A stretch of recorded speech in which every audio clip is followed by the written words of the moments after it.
Can you check Roblox server time?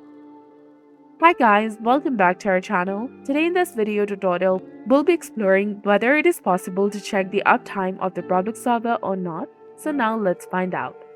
So I'm currently running the Roblox player on my computer. To check how long a server has been active since I joined, I need to open the developer console. And here's how you can do it. First of all, join a game and start playing, and then press F9 to bring up the developer console. Now this console will show you the time since you joined the server and any actions that you've taken. You can refer to this time to see how long the server has been running. And keep in mind that this method isn't perfect. It only tracks the time after you join the server. If the game creator did not include a server time tracker in Roblox Studio, there is no way to determine the exact uptime of the server.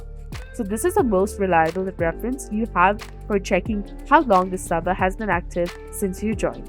So this was all about it. I hope this helps you understand how to check the server time in Roblox. So if you found this guide helpful, please like, share, and subscribe. Thanks for watching. See you in the next one.